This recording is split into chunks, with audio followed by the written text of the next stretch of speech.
Have you ever felt absolutely certain about something, only to discover later that you were completely wrong? That jarring shift from confidence to doubt is a powerful clue about your experience of the world. Your brain does not present reality as it is. It doesn't act like a perfect camera. Instead, it constructs a version of reality for you. A personalized show that is filtered, edited, often simplified for your convenience. This internal world is shaped by hidden rules, mental shortcuts, powerful echoes of your past experiences. It's a compelling illusion. True, until it isn't.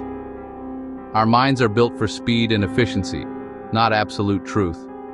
In a world overflowing with information, processing everything would be paralyzing.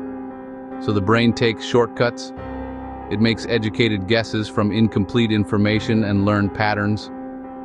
This is essential for survival. It lets you catch a falling glass. It lets you recognize a friend in a crowd.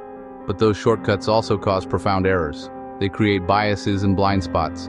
They lead us to misinterpret situations, misjudge people, cling to false beliefs, often without our awareness. The incident occurred on a Tuesday afternoon, one of those days that feels perpetually behind schedule. I found myself in a sterile beige waiting room. The air was thick with the quiet anxiety of such places. I was already late for an important appointment. My stress was a low hum beneath the surface. I needed to make a quick phone call to rearrange my schedule. But public pressure kept me quiet. My gaze drifted and settled on a man opposite me. He was a focal point of nervous energy, a stark contrast to the placid art on the walls. My brain went to work immediately. He tapped his foot with a frantic rhythm. His knuckles were white on his phone. His eyes were locked on the screen. He sighed heavily. In a fraction of a second, my mind assembled a narrative. He is so rude, I thought, certainty forming. He has a bad temper and no consideration for others. The story felt true, my annoyance justified. I shifted in my seat and avoided eye contact. My internal story colored the next 10 minutes. Every sigh he made, every shift in his seat became more evidence.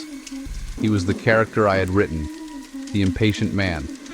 That judgment gave predictability. It was easier to be annoyed at a rude stranger than to sit with the ambiguity of his distress or my own anxiety about being late. But then, a moment arrived that completely dismantled the story I had so confidently constructed.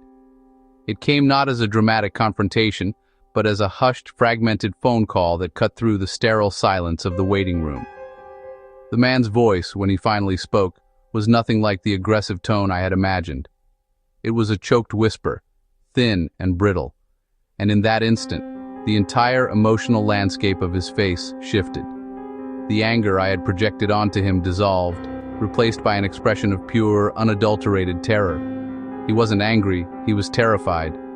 I couldn't hear the other side of the conversation, only his side. A few broken words tumbled out. "Is she okay? How bad is it?" It became sickeningly clear. He had just received news that his young child had been in an accident and was being treated in the emergency room just one floor below where we were sitting. Suddenly, every detail I had cataloged as evidence of his rudeness was rewritten. His frantic foot tapping wasn't impatience. It was the desperate physical manifestation of crippling fear, a body trying to outrun a reality it couldn't escape. His intense focus on his phone wasn't antisocial behavior. It was a desperate, agonizing wait for an update, a lifeline to the person who meant everything to him. I had not seen a rude man ignoring the world. I had seen a father in the deepest throes of shock, his entire world having shrunk to the size of that glowing screen and the fate of his child. My brain's quick, self-serving, and utterly confident guess had been devastatingly wrong. The story I told myself felt true, but it was a fiction. This humbling, painful experience wasn't just a simple mistake. It was a powerful demonstration of a fundamental feature of our minds. It revealed a hidden machinery that runs our lives, a machinery that is both incredibly powerful and dangerously flawed. To understand why my brain got it so wrong, and why we all make these kinds of judgments every single day, we must look at a groundbreaking concept popularized by the psychologist and Nobel laureate Daniel Kahneman. The idea that our brain operates on two distinct and often competing systems of thinking. Think of them as two different gears in your mind, Kahneman calls them System 1 and System 2. The first gear, System 1, is your fast thinking. It's the hero of our story, and also the villain. It is intuitive, automatic, and deeply emotional. It works almost magically, operating with little to no voluntary control, making snap judgments without you even realizing it's happening.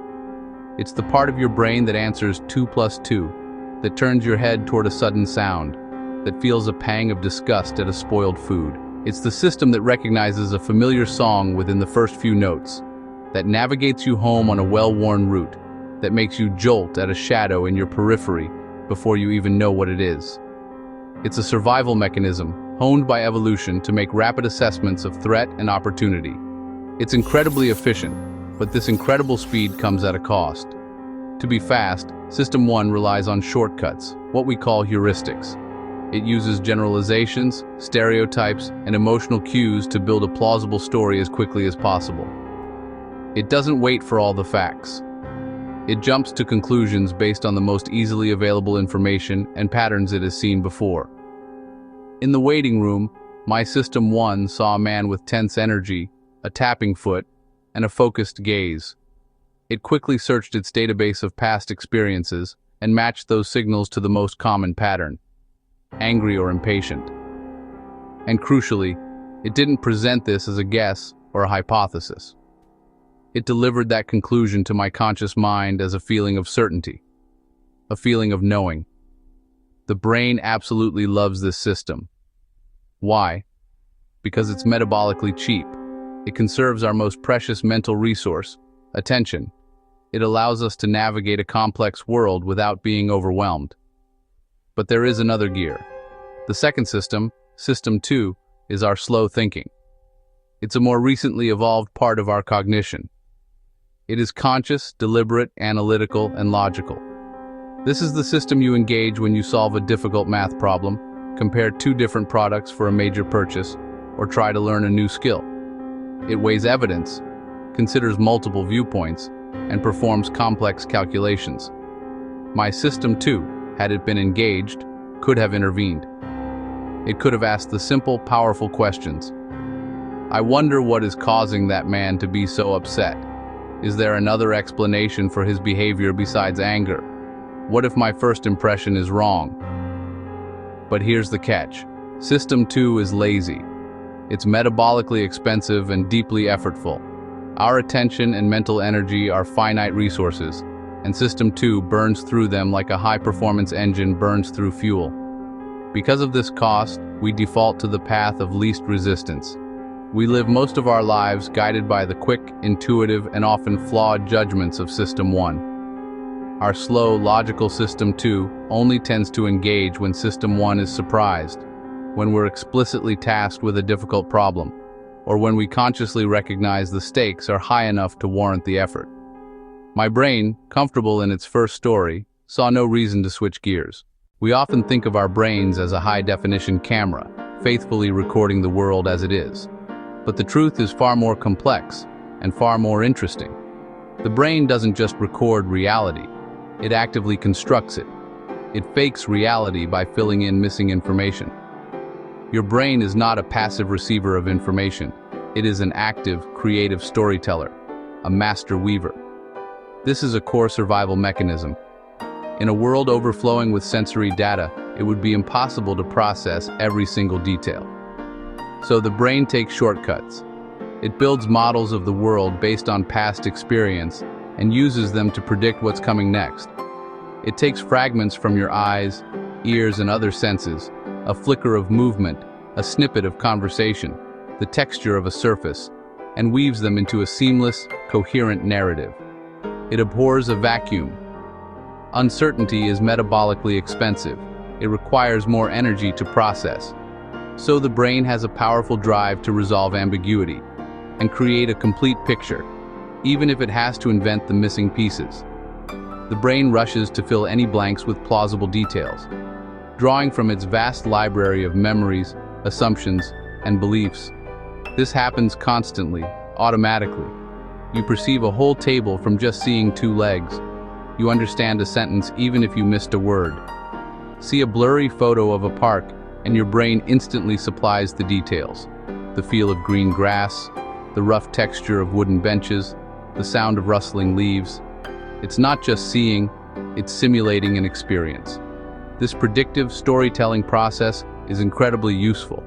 It allows us to navigate the world with speed and efficiency. But there's a catch. Your present perception is profoundly shaped by your past. The stories your brain tells are based on the stories it has learned. If your past experiences taught you that hurried people are rude, you won't just see a person in a rush, you'll see rudeness, as mine did. This is a classic mental shortcut known as the fundamental attribution error. We tend to explain someone's behavior by their internal character, rather than considering the external situation. We see someone cut us off in traffic and our immediate story is, "What a selfish jerk." We don't automatically consider, maybe they're rushing to the hospital. We attribute their action to a fixed personality trait, not their circumstances. But when we do the same thing, we tell a different story. "I'm so sorry, I'm just really late for an important meeting." For ourselves, we blame the situation. For others, we blame their character. And here's the critical part. We don't experience the raw sensory fragments and then consciously decide on a story. We experience the brain's finished story as reality itself. The inference is hidden, presented as fact.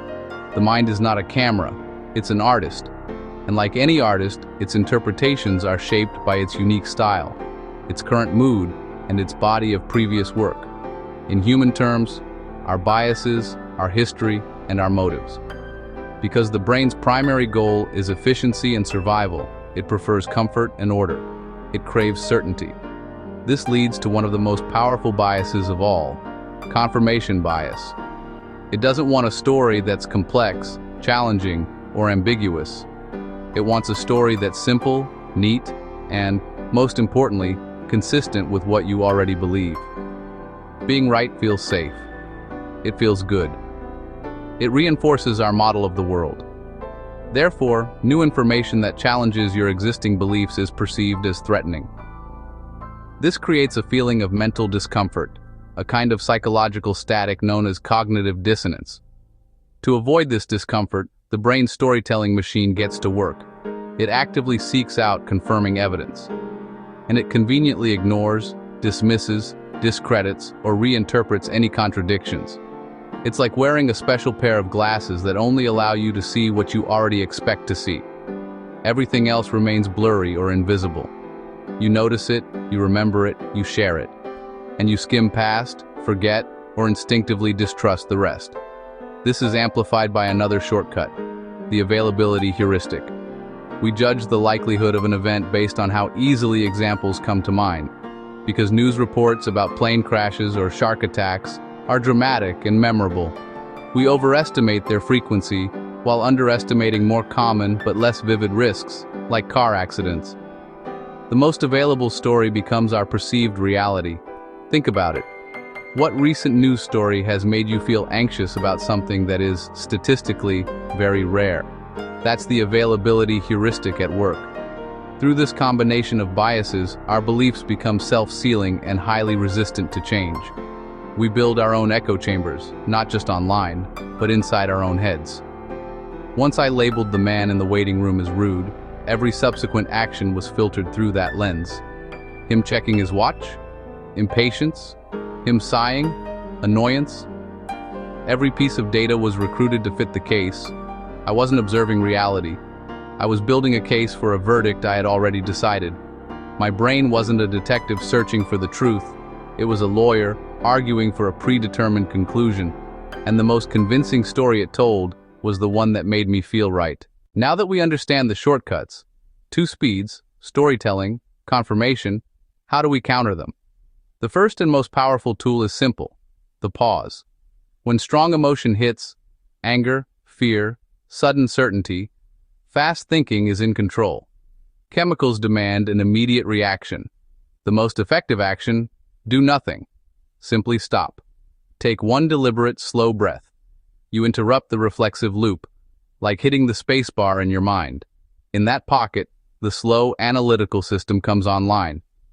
That 2-second breath might let a different thought emerge.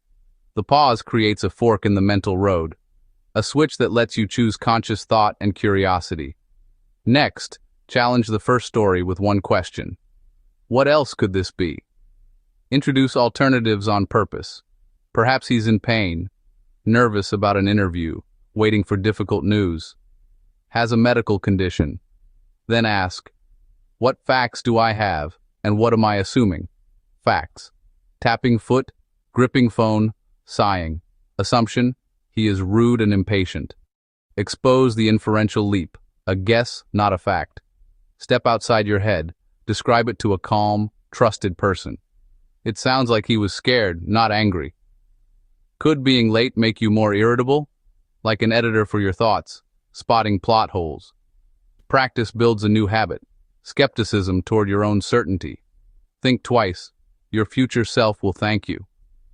Our journey through the mind reveals a profound and humbling truth. Your brain is not your enemy, but it is a deeply flawed narrator. It's a storyteller, weaving narratives at lightning speed, not for accuracy, but for survival. Its prime directive, honed over millennia, isn't to perceive the world with perfect clarity. It's to keep you alive, to make sense of chaos quickly enough to act.